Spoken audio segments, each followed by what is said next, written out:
ወደ ስቱዲዮአችን እንኳን ደህና መጡ። እንኳን ደህና ቆያችሁ። መልካም እንግዲህ መንግስት የመምህራንን ማህበራዊና ኢኮኖሚያዊ ችግር ለመቅረፍ በከተማ አስተዳደሩ ትኩረት ተሰጥቷል። የተሰጣቸው ትኩረት በዋናነት ምን ላይ ያተኩራል?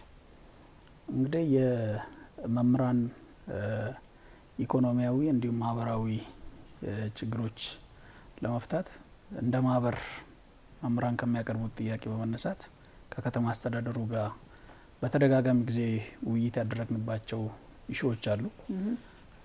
ከዛ ጋር ተያይዞ እንደ ከተማ አስተዳደር በጣም ወሳኝ የሚባል ለመምህሩ ሁለተኛ መስሪያ ቤት የሆነው የመኖሪያ ቤት ጉዳይ ነው። ከመኖሪያ ቤት ጉዳይ ጋር ተያይዞ የከተማ አስተዳደሩ ኦሬዲ ከዚህ ቀደም በመምህራን ስም በኪራይ ተላልፎ የነበሩ 5000 ቤቶችን 2009 ላይ ተላለፉትን 2014 ላይ በመምህራን ስም እንዲዞር ከኪራይነት አልፎ ወደ ስማቸው እንዲዞር የተደረገበት አግባብ አለ። 2014 በስማቸው ሲዞር የተላለፈበት ዋጋ በ2009 ዋጋ ነበር። which means እንግዲህ ከዚህ ጋር ያይዘን ስናይ ኢኮኖሚካል ጥቅም አስገኝቷል ማለት ነው። በዚህ ሂደት ውስጥ አንጋፋ መምህራን ጡረታ የሚወጡ ነበሩ። ጡረታ የሚወጡ መምህራን እነዚህን ቤቶች በስማቸው ሲያዞሩ በ2014 በስማቸው ሲያዞሩ ከ2009 ጀምሮ እስከ 2014 የከፈሉትን የቤት ኪራይ እንዲመለስላቸው ተደርጎ ነው። which means በሚከፍሉት ገንዘብ ውስጥ ታሳቢ እንዲደር ተደርጎ የተላለፈበት አግባብ አለ። ከዛ ውጪ መምህራን ከፐብሊክ ሰርቪስ ጋር ብቻ መጨናነቅ የለባቸውም በሚለው ከተማ አስተዳደሩ ከፍተኛ ወጪ የሚያወጣበት ወይም ክፍያ የሚከፍልበት መምህራን የከተማ አውቶቡስ ተጠቃሚ ናቸው፣ ነፃ ነው የሚጠቀሙት። ይሄኛው ኢኮኖሚያዊ የሆነ ትልቅ ጠቀሜታ አለው ማለት ነው። እነዚህ መምህራኖች ነፃ ሲጠቀሙ በቀን ከአንድ ቦታ ቢመላለሱ ስንት ብር ሊያወጡ ይችላሉ የሚለው ኦሬዲ ካልኩሌትድ ነው ይሄ ማለት ነው። ሶ ይሄኛው ትልቅ ጥቅም ነው። ከዛ ውጪ ያለው እንደ ከተማ አስተዳደሩ መምህራኖች ሆስፒታል ያስፈልጋቸዋል ብለን አስበን ለከተማ አስተዳደሩ የመሬት ጥያቄ አቅርበን ነበር። ያው ማህበሩ ጥያቄ ያቀረበ ከተማ አስተዳደሩ መሬቱን ፈቀደ። 3600 ካሬ ሜትር ከሊዝ ነፃ ተፈቅዶ የተሰጠበት ማለት ነው። መሬቱ ተሰጥቷል። የሆስፒታሉ ግንባታ ተጀምሯል። ካልተጀመረስ ደግሞ ጀመር ምንድነው እጃችሁን ያዛችሁ? ኦሬዲ ከተማ አስተዳደሩ መሬቱን ሲሰጠን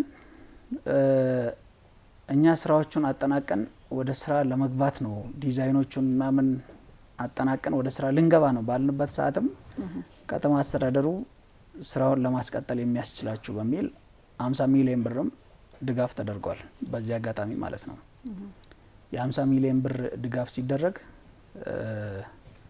እሱን መነሻ በማድረግ እሱን ይዘን የመንግስት ተቋም የሆነው የኢትዮጵያ ኮንስትራክሽን ስራዎች ኮርፖሬሽን ግንባታውን እንዲያከናውንልን ከነሱ ጋር ውል ተፈራርመን ወደ ግንባታ ገብተናል።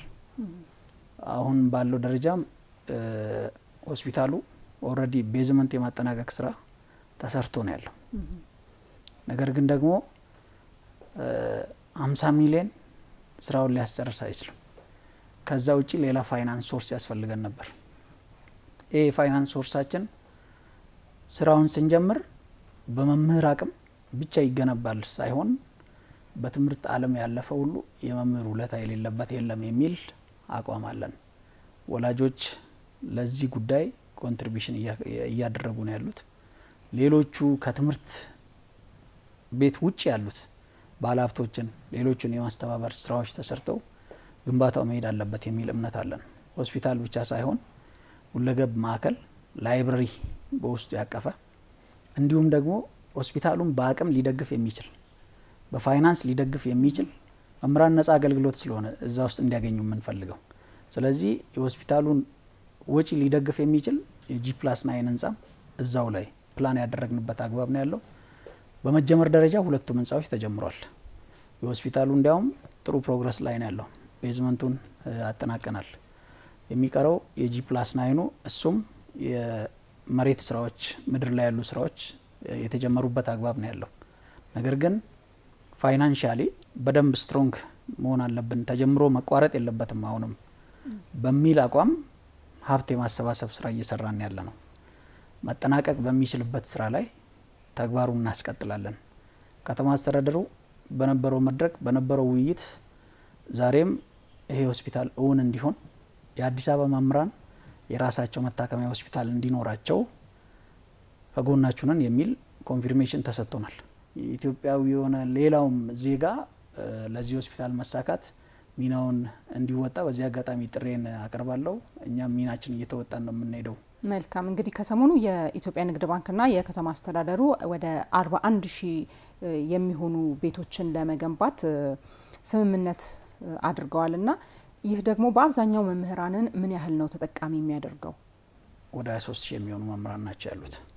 በዚህ ሂደት ውስጥ ከንግድ ባንክ ጋር የተደረገው ስምምነት እንደ ማህበር እንዲሁም መምህራን ሲያነሱ ከነበሩት ጥያቄ አንጻር ትልቅ ምላሽ ነው ብለን ነው የምናምነው።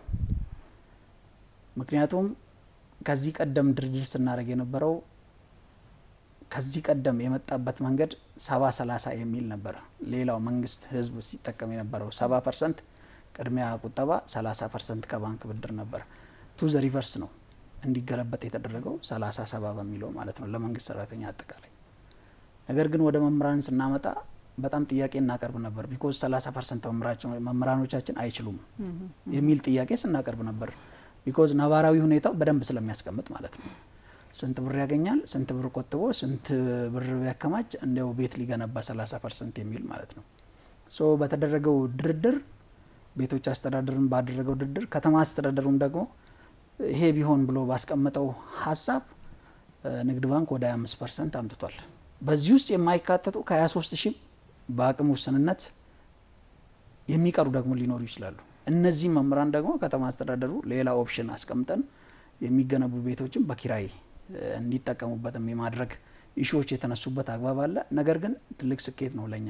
አመሰግናለሁ። የአዲስ አበባ መምህራን ማህበር ፕሬዝዳንት አቶ ድንቅአለም ቶለሳ ስቱዲያችን ተገኝተው ለሰጡን ማብራሪያ መልካም ምሽት ይሁንልዎት። እኔም አመሰግናለሁ። መልካም